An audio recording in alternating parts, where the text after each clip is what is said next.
Hello everyone, it's Grieve1 here again, and I'm going to be reviewing another Gundam model. This time I'm going to be reviewing the 1/100 no-grade Buster Gundam from the Gundam Seed series. Now this review was requested by Strike Freedom 2500, so here you go. For stickers, there really aren't that many. There's two little circle stickers right there, and then there's of course the eyes. Might not be able to see those as well, and then there is the front lens, and then the back lens. The usually normal stickers, and that's it for stickers. For colors, there is what I can only describe as tomato orange for like on these shins here, shoulder guards, chest, side skirts. It's an interesting color. I actually really like it. Then there is dark green for like the shoulders, the chest, the feet, and whatnot. And then there is a tan for, well, as you can see, on like arms, mid, and legs. And then there is gray accents for backpack, sides of the legs, and joints.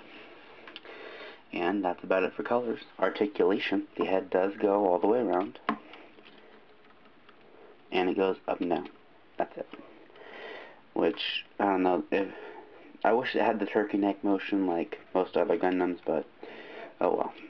The arm does go all the way around. It does go out of the body. Pretty high up, actually. A little higher than most no grade they have. And of course, this little piece on the shoulder moves. It does rotate below the shoulder. It isn't double jointed, so it'll only move about that far.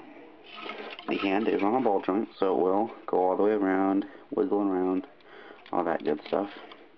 The waist will move about, let's say, here if you don't want to be tinkering and maneuvering all kinds of little things, but it will go all the way around. Just trust me on that, it will. I just won't do it because it is a little bit of a hassle. The front skirts move that high, but if you want good articulation, it'll only move about that high. Side skirts move out about that far, not very far, and the back plate is stationary. And the leg goes forward that much, about 90 degrees, maybe a little more, a little less, but it only goes back about this far though, due to the stationary back plate, which still, it's pretty far considering the back plate is stationary. The legs only go out about that high. Not much, but because of these side skirts, it's a little restricted.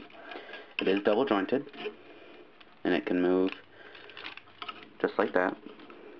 It's not parallel, but you can sort of tinker it to make it parallel, but you have a risk of the leg falling apart. And the shin guard is separate from the foot, so it does move up and down.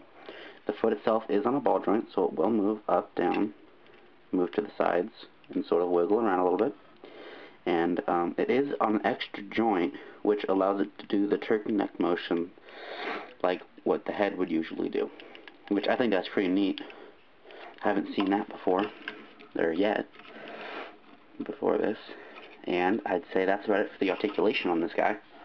Not very much, but I'd say he's pretty good for a no grade, almost. I'd actually call him a high grade. And this is what really surprises me. He only comes with 2 accessories. And actually, before I get to them, I'll show off a little gimmick he has. On his shoulders, they actually will open up, revealing missile launchers, which I did paint red. You might be able to see them shining, but I would definitely recommend painting them red. It gives it a whole new little detail to them, which looks really cool. Now, for his 2 accessories, his first one is I guess you call it a beam cannon, maybe? A little neat. It's gray with green, and only has one moving part, which is this handle right here, which moves there and back in. And if you notice this little hole right here, on the sides of the backpack, what you'd call them arms, this will pop into it like that, and if you want storage, you'd just push it in farther, but just pull it out a little bit. Hold on, I'll do this off camera so I don't break anything. And then you pull it off, and then if you want it to be held, you move the arm down like so. You push it up over like that. Swing the cannon around, or just pop it off real quick. Pull it back on, and then you pull down the handle. Now I won't actually make him hold it because you have to tinker with it a little bit, and you have to maneuver it a lot, but once you do, it's a pretty cool effect. So it looks something like that. Sorry, I hit the camera. Which, that's a pretty neat little cannon there. And he also comes with, I'm not sure what to call this. It is a beam weapon, I would guess, because it doesn't have a clip on it. I'd kind of say just a beam rifle, maybe. And it does have only the gray and green, and the one moving part, which is this here. And you may also notice the hole there, which it just snaps right onto there, which I will actually maneuver this first, like that. Pop that in there, and then, but actually this one is a little easier to get it to hold, so I will show it holding. Like I said, it's a little easier, not a lot. And just 1 second.